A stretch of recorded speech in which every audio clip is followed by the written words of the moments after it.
No interior do Brasil, existem caminhos que não aparecem em mapas oficiais. Estradas de terra cercadas por mato fechado, onde o silêncio não é ausência de som, mas uma presença constante. Foi nesses lugares, longe das cidades, que começaram a surgir relatos sobre uma figura que não corria, não atacava, não gritava. Ela apenas caminhava. Os moradores deram um nome simples, quase banal: o Caneludo. O nome não vinha de garras, dentes ou força. Vinha das pernas, longas demais, desproporcionais demais para serem humanas. Quem via não falava em monstros, falava em algo errado, algo fora de lugar. Uma silhueta que parecia ter sido esticada, além do limite natural do corpo. Os primeiros registros conhecidos desse relato aparecem em levantamentos folclóricos e em notas de jornais regionais do sul e sudeste do Brasil, principalmente entre as décadas de 1940 e 1960. Não eram reportagens sensacionalistas, eram textos curtos, quase sempre tratados como curiosidades ou medos locais. Ainda assim, as descrições se repetiam com uma precisão desconcertante.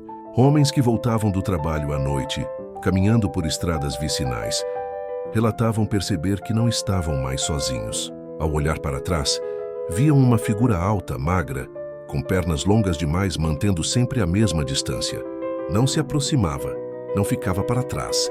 Em 1953, um jornal regional do interior do Paraná publicou uma nota sobre moradores que se recusavam a circular à noite por uma estrada de terra após sucessivos relatos de avistamentos. O texto evitava palavras como monstro ou assombração. Usava apenas o termo figura, uma figura que caminhava atrás.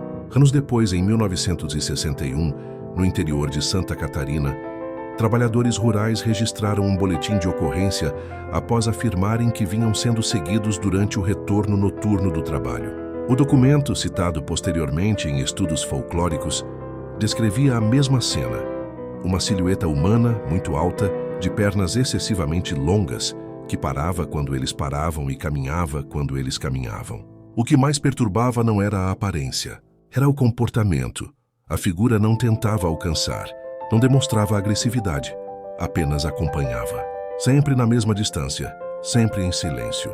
Pesquisadores de folclore e antropólogos, que analisaram esses relatos décadas depois, observaram que o medo não estava ligado a um ataque iminente, mas à sensação de vigilância contínua. Diferente de outros mitos populares, o Caneludo não representa a ameaça do confronto, mas a angústia da impossibilidade de fuga emocional. Na década de 1970, novos relatos surgiram no interior de São Paulo. Em 1974, um caminhoneiro afirmou ter visto uma figura atravessando lentamente a estrada, iluminada apenas pelos faróis do caminhão. Segundo o depoimento publicado em jornal local, não era possível distinguir o rosto. Apenas o corpo fino e as pernas longas, estranhamente longas, como se algo naquela anatomia estivesse fora de proporção. O caminhoneiro afirmou que acelerou, mas a figura não correu. Ainda assim, por alguns instantes pareceu não ficar para trás. Continuava caminhando, como se o tempo ao redor dela obedecesse a outra lógica. O jornal tratou o caso como o ressurgimento de uma lenda local, sem afirmar sua veracidade, mas registrando o medo que ela ainda causava entre moradores da região. Um ponto em comum em todos os relatos documentados chama a atenção: o isolamento. O Caneludo nunca aparece em áreas urbanas movimentadas, nunca durante o dia, nunca diante de muitas pessoas. Ele surge quando alguém está sozinho, cansado, caminhando envolto pelo silêncio da noite. Na década de 1980, pesquisadores brasileiros coletaram depoimentos orais em comunidades rurais do sul do país. Um desses testemunhos, registrado em pesquisa acadêmica, dizia que o mais aterrador não era imaginar o que aquela figura poderia fazer, mas perceber que ela não queria nada. Ela apenas vinha atrás. E isso, segundo o próprio depoente, era o pior.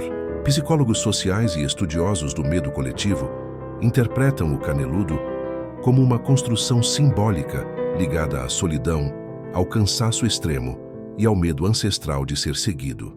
Ainda assim, reconhecem que símbolos não surgem do nada. Eles nascem de experiências sentidas como reais por quem as vive. Talvez o Caneludo não seja uma criatura no sentido físico. Talvez seja uma manifestação do que acompanha o ser humano quando ele acredita estar sozinho, Culpa, trauma, arrependimento, medo. Coisas que não atacam, não correm, não gritam. Apenas caminham atrás no mesmo ritmo. O caneludo nunca foi capturado. Nunca foi provado. Nunca foi oficialmente desmentido. Ele permanece onde sempre esteve, entre o relato e o silêncio, entre a história oral e o medo individual. E talvez seja exatamente por isso que ele continue existindo. Porque algumas coisas não precisam nos alcançar para nos destruir.